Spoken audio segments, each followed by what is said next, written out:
قرآن شریف کے اللہ فرمائی وَلَقَدْ خَلَقْنَا الْإِنسَانَ مِنْ سُلَالَةٍ مِّنْ طِينٍ چی ما دا انسان دسخان او بدبوی خطنا پیدا کردی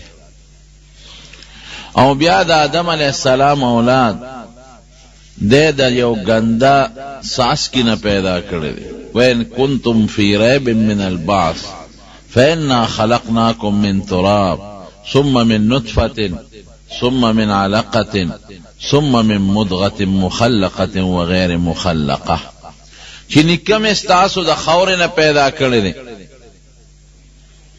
او بیا دا آغا اولاد دام دسخان نطفینا پیدا کردی آغا نطفہ چی پپلیتے کی دا سے اندازی تا رسیدلی دا کہ دا انسان دا وجود نوزی نو پاو دس کارنکی گلام بی با گویا د لورکوټي او د سماتی نه او د لوی او د سماتی د ټولو نه ګنده شي رکوټ او د سماتی کوزي نو سره په دس بکه لوی او د سماتی که خارج شي نو سره په دس بکه تیک بندو کی پډه کا خلولټه نو سره په دس بکه کدا وجود نه نوزي او وینوزي نو سره بدون کی وینو سره په دس بکه او چې دا گنده سیز د انسان د وجود نه خارج شي نو په دس کار نه کیږي لامبه دا دومره گنده سیز نه رب العالمین د انسان پیدا کړ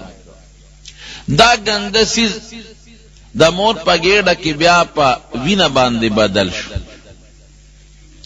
او چکس خا وینه گنده دا ولی پروردگار سره سره ضرور دا غینه انسان پیدا کول شو سپین و زر ورسرو دا غین ام دا آدم علیہ السلام پیدا کولش لرگی و سرو اسپن و سرو پیتل تانبا زیار ہر سا اللہ سرو پاکی و با دا غین ام اللہ بندوبس کولشو انسان ام تے پیدا کولشو دیکھ دا اللہ دا حکمت تے چے انسان دے خپل اصل تو گورے و دیزان کے عجزی پیدا کیولویو نکی عجزی غشید چے اللہ خوخ دے کبر نہ اللہ بدیشی پا جزے اللہ خوشحالی گی پا کبر اللہ خپکے گی نو نبی کریم صلی اللہ علیہ وسلم فرمائے ویچا چے عجزی اکڑا او پا دی خیالی اکڑا چے پا دے اللہ خوشحالی گی اللہ لویری پلوے خپکے گی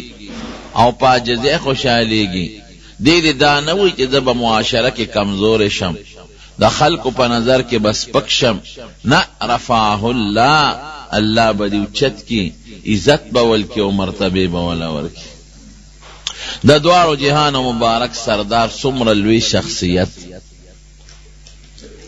بعد از خدا بزرگ توی قصہ مختصر لا يمکن السنا کما کان حق دا سی سنا کہ دا حضور پاک دا شان سر مناسب دا یغنشم ویلے دمرا بویم کہ بعد از خدا بزرگ توی قصہ مختصر ویدا بویم کہ دا اللہ نا پس دا طول مخلوق نلوی بس دا مختصر خبر جوڑت دمرا لوی شخصیت پا اللہ سونا گران پٹولو پیغمبرانو کی دلوی مرتبے خاون لیکن عجزی پا کس سمراو پخپل حضور پاک فرمائے لا تترونی کما ترت النسوارا عیسی ابن مریم وی زما صفت کی دا سے مبالغہ مکوے دمرا زیاد صفت میں مکوے کم چی عیسایانو دا عیسی علیہ السلام کرنے اغیر دمرا اندازے تورسوی چی دا خدای زوی دے پام کوے انا عبداللہ و رسولہو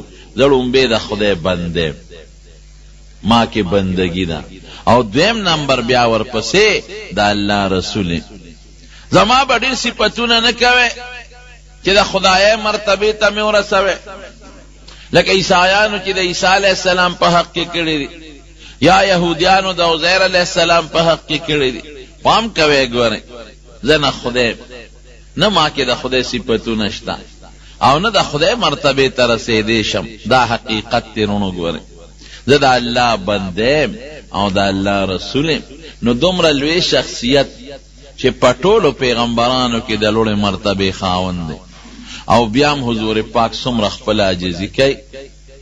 صحابه سره چې بناستو په یو مجلس کې نو داسې بناستو لکه د یو عام انسان په شان، کبر لویی پکې نه. یو ځای به صحابه سره په ځمکه ناستو، جومات کې بناستو، که د بار نه به څوک میلمه راغی او مخکې به حضور پاک مبارک نو لیدلی، هغه به نه پیژنده چې حضور پاک پکې کم یاو دی. لکه سړی په ګدۍ ناستی نو پیژنګلو یې کېږي، یا یو سړی په یو اوچت ځای ناستی نو پیژنګلو یې کېږي. د بار نه به چاته پته نه لګېده چې په دې کې حضور پاک کم یو دی. امتیازي حیثیت یې ځان له نه دی جوړ کړ، عام بناستو. تر دې حده پورې یو صحابي فرمایي وی چې مجلس کې به مونږ په دایره کې ناستو نو د حضور پاک کونډۍ مبارکې به زمونږ کونډو سره یو شان وي، چرته یې زمونږ نه ځان په ناسته کې مخکې کړی نه. سفر کې چې به روانو چې سپینګیري سړی به چرته حضور پاک په سفر کې د هغه نه مخکې نه ته، او په سفر دوران کې څومره عاجزي کړې نه، ځان یې ملګرو سره یو شان حساب کړی دی. څنګه چې نورو ملګرو په سفر کې کارونه کړي دي، دارنګې حضور پاک هم محنت او خدمت کړی. یو ځل په یو سفر کې صحابه کرامو حضور پاک مبارک نو کارونه تقسیم کړل. چاوی زه به څاروي لال کو، د غوښې انتظام به وکړو، چاوی مونږ به څاروي وبکو، چاوی مونږ به خیمې خښې کو، چاوی اور به بل کو، چاوی دا نور څاروي به سرن لبوزو. څومره کارونه چې دا به تقسیم شو. د دواړو جهانو مبارک سردارو فرمایل وی یو کار خو تاسو پرېښود خوا به زه کوم. وی صاحب اکم کار دی مونږ خو ټول تقسیم کړل، مونږ ته په ګوته کا مونږ به کوو. وی نه تاسو پرېښوده به زه کوم. وی صاحب مونږ ته وښایه تاسو به ولې کوئ، زمونږ مور پلار درنه قربان، مونږ به کوو. وی نه به زه کوم. وی تاسو چې دا تقسیم ارسو کړل، ډوډۍ خوراک پخوئ، دا اور به پسه بلوئ، د خشاکړو چا ذکر ونه کړ. وی خشاک به زه راوړم. وی نه زمونږ مور پلار تا نه قربان، مونږ به خشاک راوړو. وی نه دا کار زما په ذمه دی. قسم دی ځنګل ته په خپله حضور پاک لاړ او هلته بوټي او څانګې پرې کړې او په دې خپله مبارک او نیازبینه شی کېښودل او صحابه نه راوړل. که مسجد قبا جوړیږي لکه د عام صحابي په شان خدمت پکې کوي، او که خندق کنستلی کېږي غزوه خندق کې لکه د عام صحابه خدمت پکې کوي. او که کور کې دننه دی، بی بی عائشه صدیقه فرمایي وی په کور کې دننه به مونږ سره لګي او د کور کار به کوو، او چې بانګ به وي نو هر څه به غورځول جومات ته به لاړ. وی قسم دی حضور پاک کمبل ځان له په خپله ګنډلی دی، او که سپلیش لیدلی د ځان له په خپله ګنډلی دی، او مونږ سره د کور په کار کې مدد کړی دی. څومره لوی شخصیت او څومره عاجزي. دا ټول کمال د عاجزۍ دی. ګورئ ځان کې به عاجزي پیدا کې بندګي نه اوچت بشي. حضرت ابوبکر صدیق رضی الله عنه څومره لوی سړی، په صحابه کرامو کې د لوی مرتبه خاوند، د حضور پاک مبارک د هجرت ته سفر ملګری، دومره لوی شخصیت چې د دواړو جهانو مبارک سردار صرف د سفر د خدمت دپاره دې مقرر کړ. څوک چې ځان سره ګوره دشمن زیات و کنه د حضور پاک، د مکې خلک دشمنان دي او په سر پسې یې ولې د سلو خانو انعام ایسته. د دنیا خلق دشمنان، نو دشمندار سړی چې ځان سره څوک ګرځي نو هغه څوک ګرځي چې په هغه اعتمادي یقین وي پې. نږدې ملګري په سفر کې بې اعتماده څوک نه ګرځي چې په چا یقین ځان سره یوازې ګرځي، چې یقین یې پینی چې ډېر اسیده ما په سر پیسې وانه لیده چانه اسې نه پړه کې بغض دي مړ به نه کي، نو چې لږ امشه کې ځان سره هغه څوک نه ګرځي. نو حضور پاک د هجرت په دې سفر کې سره د دومره دشمنانو ابو بکر صدیق ملګری کو. دې نه معلومیږي چې په هغه یې پوره اعتماد. د هجرت مشوره د هغه سره وکړه. په غار ثور کې حضرت ابو بکر صدیق ته ډډهوالی نه، او نور سونه د ابو بکر صدیق په حق کې چې لومبي نوم اخلي د داخل ابو بکر فی الجنه، ابو بکر په جنت کې اول نمبر د نوم اخلي. یو ځل د حضرت عمر فاروق او د حضرت ابو بکر صدیق د دواړو په منځ کې جګړه راغله. ملګري دي یو بل سره روان شي نو چې یو بل سره په جګړه شو. حضرت ابوبکر صدیق رضی الله عنه د خولې نه ورته لږ استغه ووته، بیا ستومانه شو، اوهو دا خو مې ښه ونه کړل. حضرت عمر ته وی ما معاف کا، هغه ته پاسېد وی نه دی بخم. چې تلار دی ورپسې روان شو، وی ما زیاتی کړی دی. ابوبکر ورته وی او ما وبخه ما معاف کا. حضرت عمر غوسه ناکو اتلار کور ته ننه دی ورپسې په دروازه ورته، هغه ورته دروازه بند کړه. چې دروازه بند کړه حضرت ابوبکر صدیق را روان شو جمعات ته راته او پریشان دی چې ما دا مرګري حضرت عمر خپه کړ او ګورم زه هم نه بخلم دا بس کېږي. نو پریشان او دا لمنې روچته کړې وه او دی لاس کې نیولې وه په سوچ او فکر کې و چې جمعات ته نبی علیه السلام نه راغی. حضور پاک صحابه ته وی دا سړی چې دی وی دې څه پریشانۍ کې مبتلا څه مسله د پریشانۍ کې.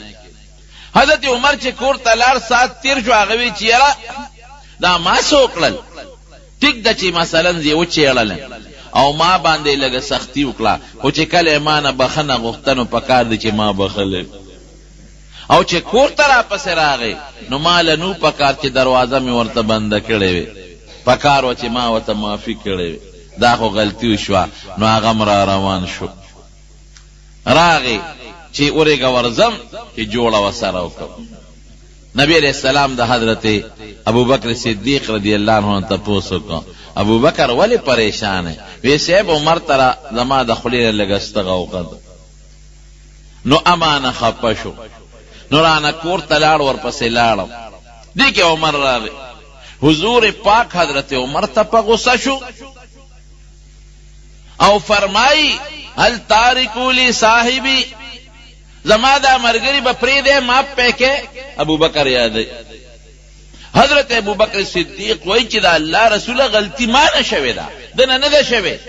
او حضور پاک بیا حضرت عمر باندې غصه کوي، هل تارکو لی صاحبی، زما دا مرګري به پرېږدی، دی به معاف کې.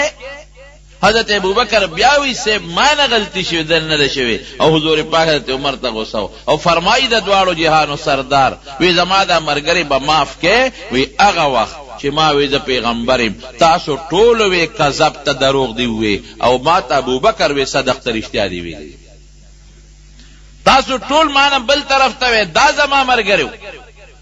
حضرت ابوبکر وی را پیدم، حضرت عمر را پیدا، خدای اسمان را ونه غورځېږي. دومره نبی علیہ السلام پریشان.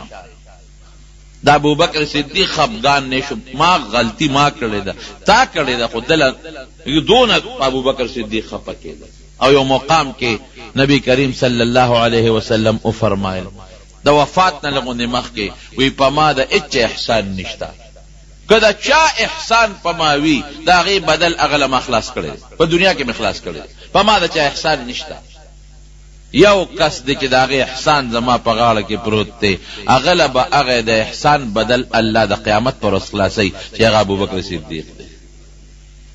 دومره لوی سړی په صحابو کې اول نمبر، د جنت یو ځل نه په سو چنده حضور پاک په خوله مبارک هغه ته زیری شوی دی، عجزي پکې سونا په لاره به روان و، ډکې به یې روچت کړ، وی دام زمانه ښه.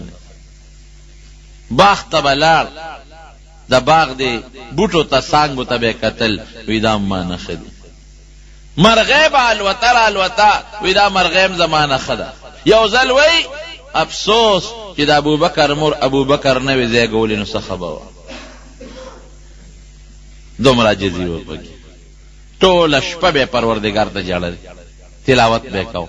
او دې خاصیت و چې کله به یې مونځ کو، مونځ کې به یې ژړل، الله ته به یې زارۍ کولې. دغه رنګې حضرت علی رضی الله عنه څومره لوی سړی دی. یو سړی د بار نه راغی، دی نه پېژن چې دا څوک دی. نو تپوس یې ته چې ته څوک یې؟ من انت؟ حضرت علی صاحب ته ته څوک یې؟ پکار دا و چې ورته یې ویل چې زه د نبي علیه السلام زوم یم. پکار دا و چې وی د هغه د تره زوی یم. فاتح خیبر دی، راکوټې سړی نه دی. حضور پاک د په حق کې د جنتیت اعلان کړی دی. او باب العلم وتویل دی چې علی صاحب د علم دروازه ده، انا مدینه العلم وعلی بابها. او د حضور دیو نوی چې د حضرت حسن او حسین پلارم، دیو نوی چې د بی بی فاطمه خاوند ما وی تسو کې مننتا تسو کې او تسوي ما انا الا رجل من المسلمین، وی زه یو نو بل سنیما د مسلمانانو کې یو سړی بس یو عام مسلمان. عاجزی اللہ تخوخنا پاجز اللہ خوشحالی پکبر اللہ خپکی. لا تمشي في الارض مرحا انك لن تخرق الارض ولن تبلغ الجبال طولا. ویجی پلا رزی نو خپی دا کبرجنو پشانتی مولا کبر باندې مګل سباو کی نه دا زمکه شلول شي چې په وردن نشي، د خدای زمکه نشي شلول او نه دا سر چتول شي د اسمان ته ورسه. حضرت لقمان چې خپل بچی ته نصیحت کوي نو یو نصیحت وته دا کوي چې بچي ګوري پزمکه با د کبر تلل نه کې، پاسانا او په نرمه طریقه په زمکه ګرځا، لوی بازار کې نه پیدا کې، عاجزی بازار کې پیدا کې.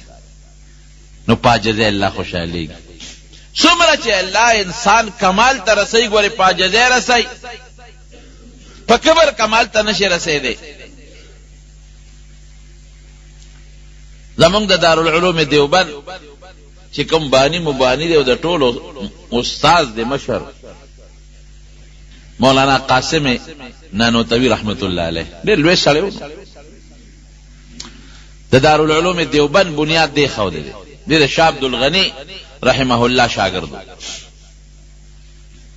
نن سبا د دارالعلوم دیوبند څومره چینی رواني د دنیا ګټ ګټ کې په لکونو شاګردان دي دارالعلوم دیوبند، او دا په لکونو مدرسې چې څومره د دنیا په ګټ ګټ کې دي دا ټول مدرسې د دارالعلوم دیوبند په نقشه روانې دي، او ټولو کې دارالعلوم دیوبند شاګردان د شاګردانو شاګردان د شاګردانو شاګردان لګیاي درسونه کوي. دې ټولو ثواب به مولانا قاسم نانوتوی رحمه الله ته رسیږي. لوی سړی قسم او علم اوهو د علم غر او غر چې خدای پاک دله کوم علم ورکړي د دې اندازه ولګوي چې کله د دارالعلوم دیوبند بنیاد خوده زمکه وتا چا وقف کړه دشتو بیابان زمکه هغه وخت چې په زمکو سکول نو خوب نه خوب د دوارو جهان مبارک سردار په خوب کې ولید. قاسم ولی په سوچ او په فکر کې پروته وی حضرت د مدرسې بنیاد एकदम او په دې سوچ کې پروته ما چې دا آبادی څنګه وکم، د طالبانو دا رهائش د اوسېدو کوټې کم ځای جوړې کړ، لنګر کم ځای جوړ کم طالبانو لا، او دارالحدیث چې تاسو د احادیث درس پکې کېږي هغه په کم ځای کې جوړ کم، او جمعات په کم ځای کې جوړ کم چې منځ پکې کېږي. حضرت په دې سوچ کې پروت په دې فکر کې د دوارو جهانو مبارک سردار و د فرمای وی راځه چې زه د نقشه واچم، په دې نقشه دارالعلوم جوړ کا. اوس د خوبی نه نو نبی علیہ السلام ته مخ کې شو مولانا قاسم نانوتوی رحمه الله ورپسې شو، حضور پاک سره خپل کونټه د چوکا مبارکه او پاغي وتکر خراخ کې دلته به دیوال وي دلته به دیوال وي، او د دې کر خدن نه دارالحدیث جوړ کې چې کم د احادیث چلیږي، او د دې کر خدن نه جمعات جوړ کې، او د دې لاندې بل لنګر دی او دلته طالبانو د کوټو دی. مکمل نقشه وت نبی کریم صلی الله علیه وسلم واچوله په خوب کر خیراخ کی. او لا عجیبا آشنا دادا چې وی نبی علیہ السلام خپیب لخ پیروان او زمر پس روان دی را پاسه د خوب چې را پاسه اوس په دې سوچ کې چې ما ته نبی علیہ السلام نقشه واچوله خوب خو باندې نه نو ولګه دې زه ته ورزم کې دا نقشه را نه یې رنشي چې غیره تسنګ فرمایلی چې اقص دیوالونه وام چې اغازه ته ورغه د حضور پاک داغه کونټه مبارک کرخم پرتی و داغي د خپو د قدمونو نشانونه پراتو. دومره لوی سړی زکلویم چې د کم مدرسې بنیاد د دوالو جهانو سردار کیدی اغه نه بخیر نه خوري، د کم طالبانو د کمرو بنیاد چې نبی کریم صلی الله علیه وسلم کیدی اغه نه بخیر نه خوري. دارالعلوم دیوبند داغه نه خدای ډېر لوی خیر خور کړ، انتهایی لوی. په مدینه منوره کې لوی عالم عربیو. نو خلق ور سره ډېر ناستو، ما د ما یو دوه شاګردانو هغې نه مې تپوس وکړه دا څوک دی؟ وایي دا زمونږ استاد دی، او سپین ږیرې غټه سپینه ږیرې او ښکلې مزېدار. نو زه ور نږدې شوم، یاره زه ور نږدې کېږم چې د حدیثو اجازت ته وغواړم. تاسو استاد دی او سپین ږیرې دی او ډېر لوی سړی دی، زه به ور نږدې شم چې زه د ده نه د حدیثو اجازت وغواړم. نو چې زه ور سره کېناستم ما ته معلومات اخېستل. مې حضرت تاسو حدیث چا نه ویلي؟ وی زما فلان کې استاد یو عربي استاد راته خو هغه زما استاد دی. مې حضرت دا هغه استاد څوک دی؟ وی هغه استادو په انډیا کې د شیخ الهند مولانا محمود الحسن رحمه الله شاګرد. بس ما غږ بیا ونه کړ. مې سند دی زمونږ دیوبند ته رسېدلی. مې شکر دا سند زمونږ شته. زمونږ استاد مولانا عبدالحق صاحب دی رحمه الله د دارالعلوم حقانی شیخ الحدیث او بانی، او دا هغه استاد مولانا حسین احمد مدنی صاحب، او دا هغه استاد شیخ الهند صاحب.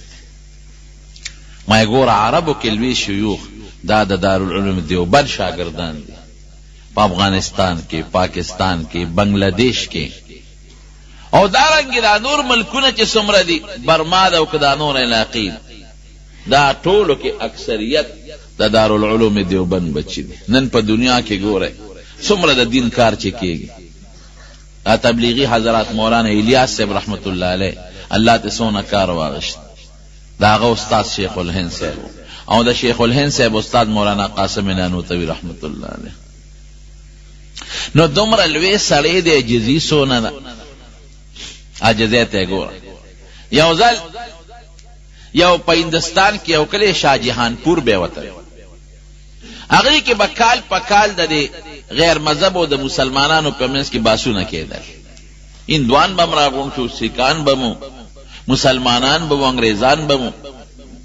نو د هغې علاقې خلکو مشوره وکړه چې دې ځل لمونږ د باس له او د تقریر له او د مناظرې له څوک راغواړو. ټولو په دې فیصله وکړه چې مولانا قاسم نانوتوي رحمت الله علیه راغواړو. لوی سړی دی او لوی علم خدای ورکړی دی، دا مناظره به دې وکړي. نو مولانا قاسم نانوتوی رحمت الله علیه پسې د هغې علاقې عالمان رالل. وی صاحب سخت کال موږ هندوانو سیکانو سره د خپل اسلام په مطابق چې کوم باس کو او د اسلام هغه حقانیت ورته ښکاره کو، نو د هغې دپاره موږ د ټولو علماو سته انتخاب کړی دی. نه به ته کې وی ورځ کومه مقرر کړې ده؟ وی په پلان کې میاشت کې پلان کې ورځ. وی ډېره ښه، زه به د هغې نه یو ورځ مخکې درځم چې کم تاریخ ستاسو دی، د هغې نه به یو ورځ مخکې درځم شاه جهان پور ته. چې هغه تاریخ راورسېد، د هغې نه یو ورځ مخکې خلک رالل ریلګاډي ته، ریلګاډي کې به درځم، ټرین کې خلک ریلګاډي په د شاه جهان پور چې کم ریلوے سټیشن دی، د دنیا عالمان او مسلمانان او طالبان دا راغلي دي، او لوی استقبال دی چې مولانا قاسم نانوتوي رحمت الله علیه به راځي او دا غي استقبال بکو. لوی عالم دی. دی چې کله پر ریلګاډي کې را روان شوی دی، سوچ یې کړی دی چې دا خو به ټول خلک زما استقبال له راغلي، عالمان به م راغلي، هغه ته پته وه دا خو به زما په زړه کې زه دومره لوی سړی یم چې دومره مولیان دی زما استقبال وکړي. او بیا چې استقبال کوي نو چغې به وایي زنده‌باد او زنده‌باد زنده‌باد. یاره دا خو را باندې ښه نه لګي، قاسمه دومره لوی سړی خو نه، دومره لوی سړی. نو دا هغې ریلوے سټیشن نه مخکې بل ریلوے سټیشن راته 15 کیلومیټره د هغې او د دې منځ کې فرق و. نو دې په هغه ریلوے سټیشن باندې کوشو، د هغې نه مخکې کوشو. ریلګاډي چې کله ورسېد نو خلکو ډبې کتلې دي، پکې نشته. یو ډبې ګوري، بله ډبې ګوري، لوی استقبال دی او بینرې دی او زنده‌باد چغې دي. چې ویې کتل دي پکې نشته. هلکه حضرت رانغی، پریشان دي چې دا خود نه ټیلیفون شته، هغه زمانه خو د ټیلیفونونو نه وه. او نو اوس مونږ تللی شو چې هغه پسې طلب وکړو چې حضرت تا خو مونږ سره وعده کړې و، سالم ستا د مناظرې نمبر ایښی دی، او دا که ته راونه رسېدې خو د هندوان او سیکانو دا ټول خلک به راپورې خاندي چې ملا م پټ شو. مولانا قاسم صاحب چې په هغه بل ریلوے سټیشن کو شوی دی، نو پیاده را روان شوی دی چې دا خلک ستړي شي او دی خپلو کورونو ته لاړ شي. نو چې کم ملا صاحب زه غوښتم نو زه به لاړ شم د هغه کور ته بیټک ته به ور داخل شم چې نه ما ته څوک د زنده‌باد چغه ووایي. نه زما څوک استقبال وکړي چې زما په زړه کې غلوي پیدا نه کړي. دومره لوی سړی خو نه یم چې دا دنیا خلک دې زما استقبال کوي. نو لاره کې یو خوړ په خوړ پیاده مزل را روان دی غریب خوړ کې چې راځي نه خوړ کې اوبه ډېرې وي. نو د پنسي اوچته کړی وي خو بیا هم دا پرتوک ته لون شو، کمیس یې اوچت کو پرتوک ته لون شو. نو د خوړ نه چې کله پورې وته نو اوس په دې سوچ کې چې دا پرتوک خو د مالان دی، د خټم شو لوندم شو، دا به انزل غواړي او دا به اوچولم غواړي. نو که دا خو انزل خو آسان دي، دا اوبو کې به یې غوپکم، خو که دا زه اوچولو ته انتظار کوم نو دا خو بیا د ما باندې شپه راځي او خلک مې هلته په تمه دی، هغوی به هم پریشانوي.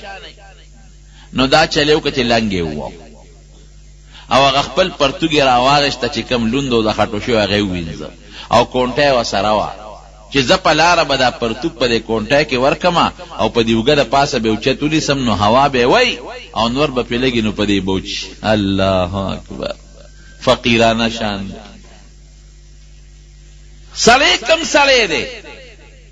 د شیوخو د مفسرینو او د محدثینو استاد، هغه سړی چې حضور پاک ورته نقشه اچوي، د علم لوی غر او لکه د ملنګانو غوندې هغه خپل پرتوګې په کونټه کې ورکه او کونټه یې په اوږه نیولې ده او نور ته یې نیولې ده او لنګ یې والې دی او غریب روان دی. خلق عالمان راغلی دي په ټیشن کې وګرځېدل، پیدا یې نه کړ. اوټلو کې ورپسې ګورې هسې نه اوټ چېته مخکې راغلي بل ګاډي کې، په اوټلو کې نشته. مولانا قاسم نانوتوي رحمت الله علیه چې څنګه راغی نو ستړی و، یاره چې اوس ورځمه دا خلک بلا پوره نی خوارو خامخا به لارو کې ولاړي، راشي هوټل ته لاړ شه نو هغې کې به یو ګنټه به په یو کمره کې لږ ارام وکړي نو بیا به لاړ شو. نو چې هوټل ته څنګه ورغی هوټل والا دې تپوس کو نوم دې څه دی؟ نو د خپل زوړ نوم خورشید حسن و، دا نوم یې بیا ځان ته بدل کړی، زوړ نوم یې خورشید حسن. نو هغه ته هغې ته یې وایي زما خورشید حسن نوم دی او لږ سات دپاره یو کمره راله راکړې، په کمره کې یو بوټی خوب کوم ارام دا جامې به مې موچي شي. نو هغې کې سم لاست مولیان ورپسې ګرځي، خلک خو خواره شو لاړل خپلو کورونو ته. خو چې کم مولیان دي هغې ګرځي ودرېږه د بسونو اډې ته لاړ شو چې ته بس کې نه راغلی هلته هم نشته. یاره یو هوټل دی دې غاړه کې ودرېږي هغې کې ګورو چې ته هغې ته نه ننوتې. چې هوټل ته ورل تپوس به هوټل کې کاو چې د مولانا قاسم نوم سړی خو څوک نشته هغې نه. چې هوټل ته ورل هغه رجسټر یې کته یو نوم پکې راووت خورشید حسن. وی دا څوک دی؟ وی دا دې کمره کې یو بوډا سپین ږیری راغلی دی او په دې کمره کې دی. وی شکل یې څنګه دی؟ وی نرۍ غوندې شکل یې د خامتا جامې لاندې لنګ والی دی او مولا غوندې معلومیږي خو هندوانو. وی ودرېږئ ممکن ده چې همدا وایي چې دروازې وټکوله مولانا قاسم صاحب پکې و.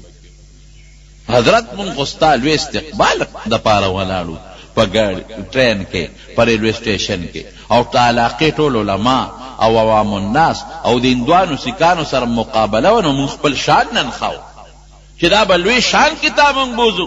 دا تاسو څنګه راغلی؟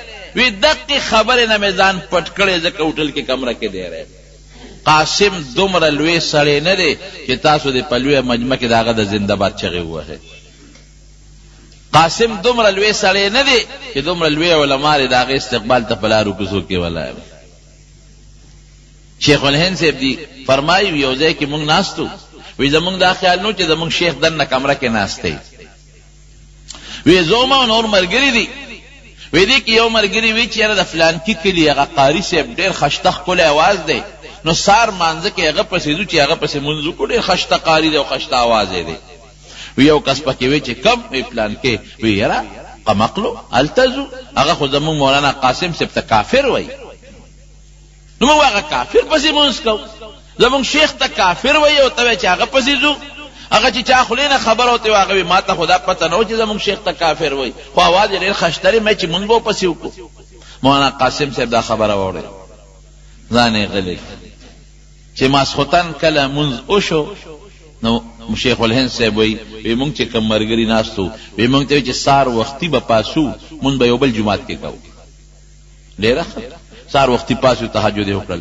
وی پونا کې وی مونږ وی چې شیخ صاحب ته ووایو چې دی خو تا ته صاحب کافر وی، د په زمونږ مونځ کېږي ځکه چې یو مسلمان بل مسلمان ته کافر ووایي او هغه کافر نه. نبی علیه السلام فرمایي چې دا چا فتوا لګوله دی کافر ګرځي. نو مونږ ته خو شیخ معلوم دی او دا مولا صاحب زمونږ شیخ ته کافر وای، نو خو دې په خپله کافر دی، ولی مسلمان ته کافر وای؟ یو لوی عالم ته خیر غږ د شکور یریږو چې مولانا صاحب خو دې پیژني چې څنګه مونځ خلاص شو، هغه سړي سلام شاته وکتل، مولانا قاسم صاحب ولاړ، ملامته خو شو چې زه ورته کافر ویم، او دې راغی ما پسې مانځه ته ودرېد، او شاګردان یې را پسې ودرولي دي چې مونځ خلاص شو. هغه مولانا صاحب راغی مولانا قاسم صاحب ته، مولانا قاسم ته ټولو خلکو نه مخکې معانقه وشوه، خو مولانا صاحب رنګ نه پته ولګېده چې مولانا صاحب ملامته دی. وی صاحب راځئ خپلې کمرې ته یې بوت، خپل عذر پیش کوي، حضرت زه معافي غواړم، زما د خولې نه ستاسو په حق کې څه ګډې وډې خبرې وتې دي، زه معافي غواړم، ما معاف کا. مولانا قاسم صاحب ورته څه وایي؟ وی نه نه، وی تا که ما باندې د کفر فتوا لګولې ده، نو تا په زړه کې د دین یو جذبه پرته ده، د دین د خاطره دې لګولې ده، د خدای دپاره دې لګولې ده، نو زه دې لرالم که په ما کې د کفر څه خبره وي، نو ما ته ووایه چې زه ستا په لاس توبه وباسم او ستا په لاس ایمان راوړم او د هغې نه معافي وغواړم. اوس یې دې خبره کې یا په ځمکه نه نوځي چې خدای پاکه دا څه په غم واوړېده. نه صاحب نه ووایه خیر دی، که ما د الله په شان کې څه ګستاخي کړي، نو د الله په شان کې ګستاخي کفر دی، هغه ته کافر ویم. که ما د نبی علیہ السلام په شان کې څه ګستاخي کړي، نو د پیغمبر علیہ السلام په شان کې ګستاخي کفر دی، د هغې نه توبه وباسم، ما ته ووایه. که ما د قرآن په حق کې څه ګستاخي کړي، نو د خدای د کتاب په حق ګستاخي کفر دی، ما ته ووایه، زه د هغې نه توبه وباسم. بیا سړی چې نه جیده استم نه دي کړی، استم نه دي کړی، او به زه معافي غواړم، دې ته عاجزي وایي. مونږ به څه کوو؟ الله اکبر. چې معمولي څه خبرې، زه د چا نه کم یم، ملا هم وایي، پیر هم وایي، امیم وایي، زمیدارم وای، تاجرم وای. دا کبر به مونږ کوم ځای ته رسوي؟ د دواړو جهانو سردار مدینه منوره کې روان دی، په یو ډیران تیر شو، صحابه ورسره دي، ټولو پوزې پټې کړې. حضور پاک مبارک صحابو نه تپوس وکړو، وی دا پوزې مولې پټې کړې؟ وی صاحب دا ډیران دی، د دې د وجې نه پټې کړې. وی ډیران څه ته وایي؟ ډېر هوښیار. وی صاحب دا خلک په ګندګي غورځوي، ډوډۍ په پاتې شوې وغورځوي، جامې چې خیره نشي زړې شي سټېدلی پې وغورځوي، هډوکې پې غورځوي. نه نه دا خو ډیران نه دی، دا خو ډېر د عزت شی دی. صحابه حیران شو، الله او رسول ته باقي پته ده. وی ګورئ جي، وی هغه شی په دې ډیران تاسو غورځوئ او پوزه ترې پټوئ، د کوم شي دپاره چې یو مسلمان بل مسلمان وجني او یو مسلمان د بل مسلمان عزت اخلي. هغه جامه چې مسلمان په مسلمان وجني چې زړه شي دلته وغورځوي، بیا دې پوزې پټوئ. هغه ډوډۍ چې مسلمان د هغې دپاره بل مسلمان وجني او د مسلمان عزت اخلي، هغه ډوډۍ چې د مسلمان خېټې ته لاړه شي، نو په دې ډیران یې وغورځوئ، ګند ته جوړ شي. هغه میوې او خوراکونه چې مسلمان ولا مسلمان وجني او یو مسلمان د بل مسلمان عزت د هغې دپاره اخلي، هغه چې څښا شي او ستا نه پالتو شي، نو په دې هغوی ډیران ورته وایي. دا خو د عزت شی دی. جامه، ډوډۍ او ستا خوراک چې د نه فالتو دی پې پروت دی، دې له خو مسلمان وجني. رونو انسان خوري څه، اغوندي څه، او د انسان حقیقت څه دی. ډوډۍ څونه عزتمن شی دی او څونه محترمه ده، خلک یې ښکلی او رومال ته تاوی، لیکن چې د انسان د مبارک خېټې ته ور ورسېږي، څه بلا ته جوړه شي. دا د انسان حقیقت ده. ډوډۍ خشته شي او میوه، سیب، کیله، انګور د قیمت شی اعلی شی دی، خو چې د انسان خېټې ته ور ورسېده څومره ګند ته جوړ شو. د انسان د دننه کارخانې دغه حیثیت دی. اوله نطفه واخره جیفه وفيما بينهما حامل للعذرا. وی اول د نطفه ده، اخر مردار د چنجو کو انسانیت پکې نی او ایمان پکې نی، او یا پکې فسق و فجور راشي د چنجو جاله، او دې میانس کې وګوره نو په ګېډه کې دې څه مرداره پټه کړې ده. دا ټوکړه ده په بکس کې پرته، دکاندار صاحب پرته، څومره مزیدار او خشته، خو چې د انسان د وجود نه توشي په درې مرسخه بین کوي که نه کوي. دا د انسان د وجود حقیقت دی. اوبه دي خشته مزیدار ښکلې پرتې دي، خو چې د انسان وجود ته داخلي شي نو څښا متیازې بیان کې ته جوړې شي که جوړې نه شي. څه حقیقت دی د انسان. میلو درنده دی که دې څپیونه کي، که نکونه دې وانه غشتل او زیاتی ویخته دی وانه غشتل او یو میاشت در باندې تیره شوه قسم د خپل بچی او ښځه به هم در نه یریږي غټ غټ بریت به دې نیولي او لوی لوی ویخته به در باندې ختلي او غټ غټ نوکان به دې نیولي او څښا خیرې به بین به دنه ځي دا د انسان حقیقت دی لام ببا جامع به خشتک اچه او ویخته به دې کټ کې او نوکان به دې کټ کې او په صابون به لام به نو ښکلې به او که دا دې ونه کړل ځکه نن ته یو هفته یو میاشت اوملام به نو څښا بین به دنه ځي او که به دنه نه ځي دا د انسان حقیقت او دس جماعته د خلکو نه ځان لرې کوي ولې کوم بین چې د نزي دا هغه بین د لاسه نه خري ښځه خوب کولی شي او نه در بچي خوب کولی شي د انسان به کبر څنګه کوي دا د کبر ځان پسې مټې والي یو غاښ باندې چې د انسان در شي څومره چغې وباسي یا کور کې چې خوب نشي کولی خېټه چې معمولي بې اعتداله شي نو بیا دومره دستونه پې ولګي هغه د عزت انسان بې عزته شي جامې ته لاندې رواني څښا بدبویه انسان سره کبر نه دی مناسب انسان سره عاجزي مناسبه زمونږ په دې علماو کې یو ډېر لوی عالم تېر شوی دی مولانا رشید احمد گنگوهي رحمت الله علیه ډېر لوی سړی د دې سړي دومره لوی علم دی چې دره د دې علم ته کله حیران شم چې خدای دې تا کوم علم ورکړی دی په ترمذي یو شرح لیکلی کوكب الدري او په بخاري یو شرح لیکلی لامع الدراري سړی علم ته د حیران شي خدای دې سړي تا کوم علم ورکړی نو چې دومره لوی سړی وي نو هغه کې خامخا یو بوډۍ لږ علم راځي علم یو لوی نعمت دی نو څنګه سړی ظاهري خشته جامه واچي چوغه واچي او شکل ښکلی کړي نو ځان ورته لږ لوی ښکاري دارنګې چې چا کې علم زیات وي نو دا علم په دې سړي کې لږه نشه پیدا کړي دې لومبې لاړ مولانا حاجي امداد الله صاحب مهاجر مکي له اغله لاړ نو حاجی صاحب ورته وای بیعت وکما سره حالانکه حاجی صاحب چا نه دا مطالبه نه وکړي وی صاحب بیعت به وکما خو ما نه دا ذکر او اذکار نه کی کتابونه کتل دي او طالبانو د سبق ویل دي نو دا ذکر او اذکار او دا قصې پسې مان نه کیږي زه یو شپه خورا سره تیر کړم یو شپه تیر زریره خرج په وتیر نو چې شپې ته وسره پاتې شوم نو حاجی صاحب د شپې پاسه تهجد کول وی ما به تهجد نه کول کتاب طالبانو لګورو سبق طالبانو ته خان وی او شرمېدم وی مې چیرې دا دومره سپینګیره سړی پاسه او تهجد کې راشه ته مور سره وی پاسه تهجد مې سره وکړ حاجی صاحب ناس خپل ذکر او اذکار کوي نو یزو شرمېدم چې دیو ذکر او اذکار کوي بوډا سپینګیره او زه سملم نو داخله کوي بوډي بد خبره نو امام وسره لګ لګ ذکر او اذکار وی هغه د حاجی صاحب هغه ذکر چې هغه لا اله الا الله وی کنه معمولی غوندې به پزور کړل وی هغه زماري زړه یو سو جټکې ورکړل وی چې سار شو ورنږدې شم چې صاحب بیعت به وکړم خوري کلمې براته نه خې یو دوه درې ټکی براته خې وی خیر دی یو شی ده ته خې صاحب ذکر بیعت وسره وکړ مولانا رشید احمد گنگوهی چې یو ورځ تیر کړه صاحب زه در سره یو سلويخ ورځې تیرم وی زه خپلو طالبانو د سبق خایم وی نه صاحب خیر دی ماله لږ ټیم راکړه در سره پاتې کېږم لږه یو پوټې غوندې د علم هغه لویوالی پکې و کبر پکې نو لوی شخصیات دي خو خامخا نو حاجي صاحب یو ځل ډوډۍ خوړه چې ډوډۍ خوړه دی ولا راغلی دغه مقام کې نو حاجي صاحب ته میوې پرتې وې روجي مجھے پولاو مولاو دا قصې پسې پرتې وې نو دی وسره کېناسته نو چې کېناست نو حاجي صاحب دال راواغشتل او په یو کاسه کې واچول او ډوډۍ وسره کړه او مولانا رشید احمد صاحب ته رشید احمد وی دا غټ کې کېندا ډوډۍ خوړه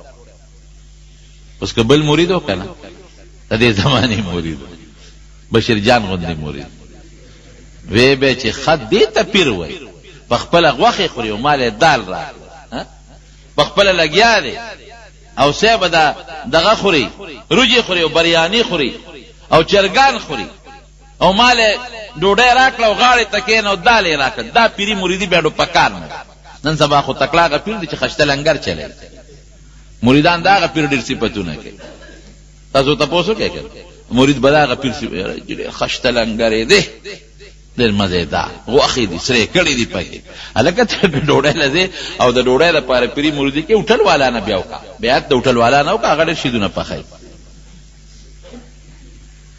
ډېر خشته لنګر ډېر سپیشل او ډېر زبردسته ډوډۍ ده او مزیدار تیکي دي پکې او صاحب خوراکونه دي پکې نو زه که تیکو والا نه بیعت کوې نو پېښور کې تیکو والا ډېر دي هغې نه بیا وکړه معیار د حقانیت د زړه باطن دی، صفائی ده، کبر پکې نه، غیبت پکې نه، او الله یادای، او چې ته ورته وګورې او تا ته الله یاد کی.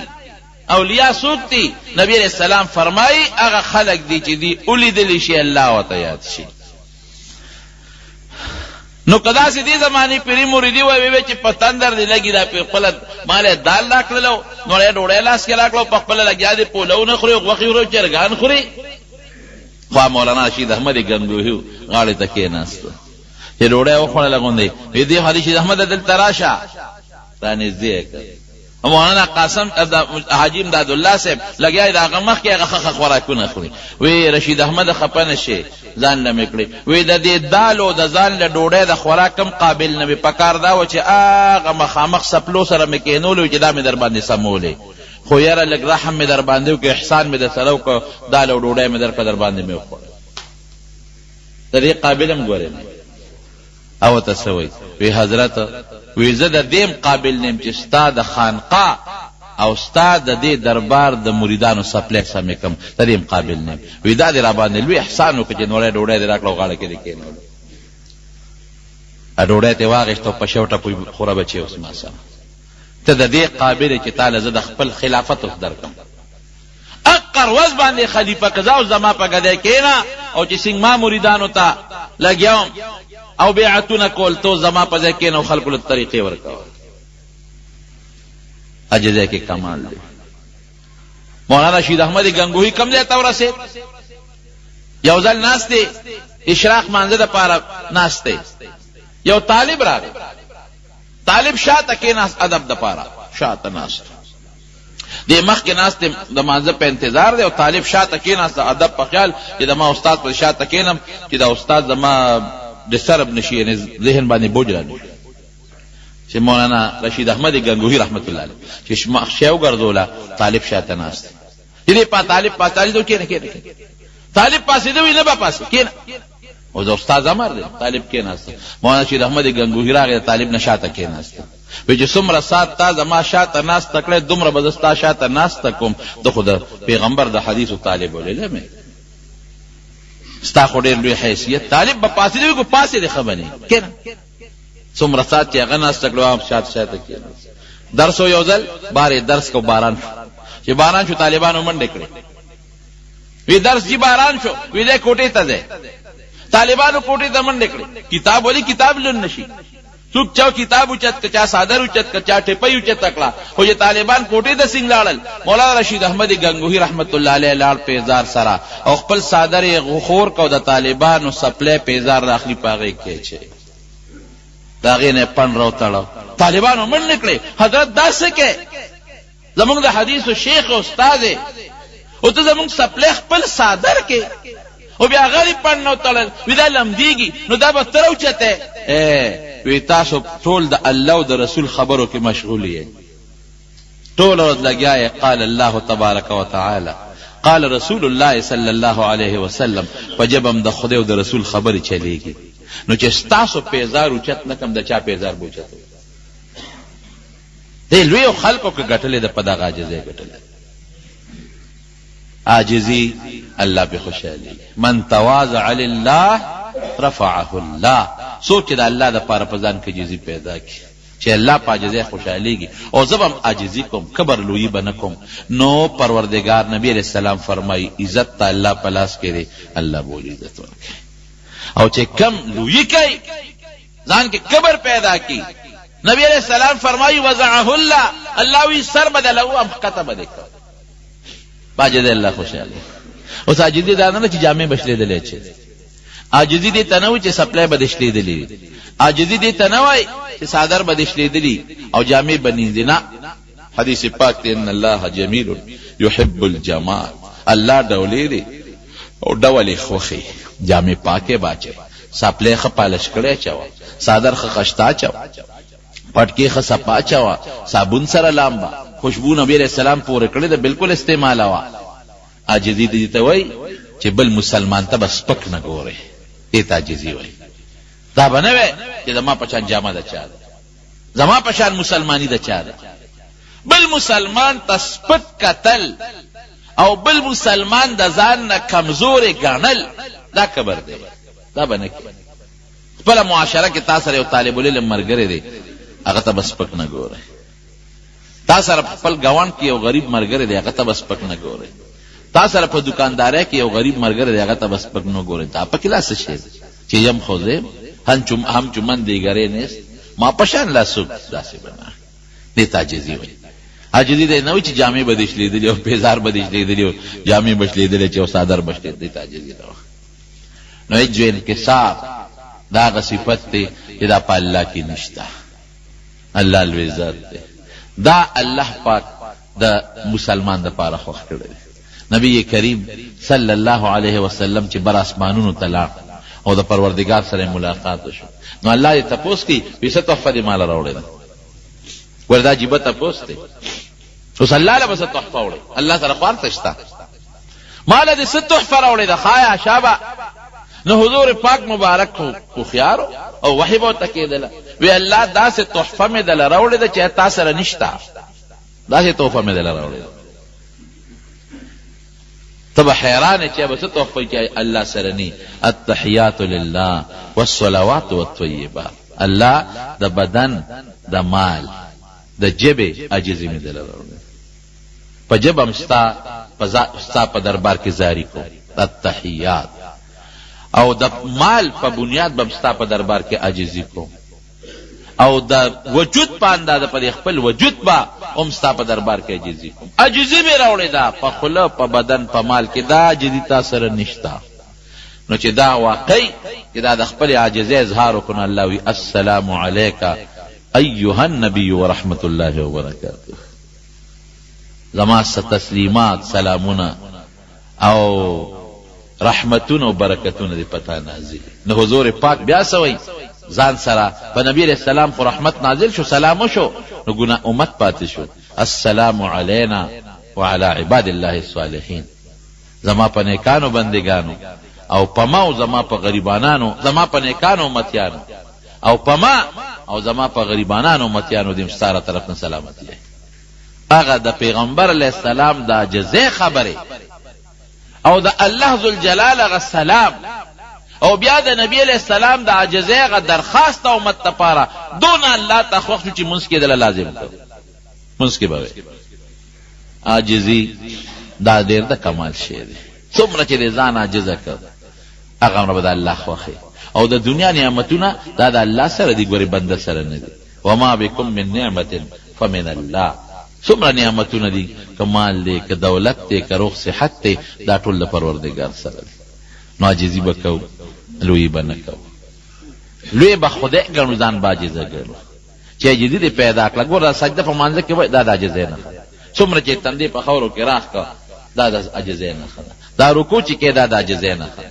دا دواړه لاسونه چې په سینه باندې تړي دا د عاجزۍ، ځان ته خپل زولنیت کړی دی واچول، دا د عاجزۍ نښه ده. او چې دا ټیټېږي او دا تحیه شکل کې ټول د عاجزۍ، موږ ټول عاجزي ده. حج چې کې ګوره دو صادرې دی واچولې او خپې دې بربنډې کړې او سر دې سرتور، دا ټول د عاجزۍ نښه. عبادت هغه عبادت ته چې په هغې کې عاجزي وي، او چې عاجزي پکې نه او کبر وي نو هغه عبادت نه دی. نو خدای پاک دې په مونږ کې تواضع پیدا کړي. الله دې مونږ د کبر نه وساتي. ها دی وایي چې زموږ محله کې دو زنانه بیمارانې دي، الله تعالی ته وله شفا ورکړي. خدای چې څومره مریضان دي الله ټولو مریضانو له شفا ورکړي. الله که څوک تنګ دسته قرضداران یې قرضونه اخلاص کړي. الله مونږ د دنیا او د آخرت د فتنو نه پامن کې وساتي. خدای د کبر نه مو ساتي، د لویۍ نه مو ساتي. خدای زمونږ ګناهونه مونږ ته معاف کړي. الله زمونږ ګناهونه مونږ ته معاف کړي. الله زمونږ ګناهونه مونږ ته معاف کړي. الله ته زمونږ نه راضي شي. په دواړه جهان هم خیر نصیب کړي. د رسوایۍ او د ذلت د ژوند نه مو ساتي، او د حیا او د عزت ژوندګي نصیب کړي. آخر وخت کې په خپل دا کلمه نصیب کړي، لا اله الا الله.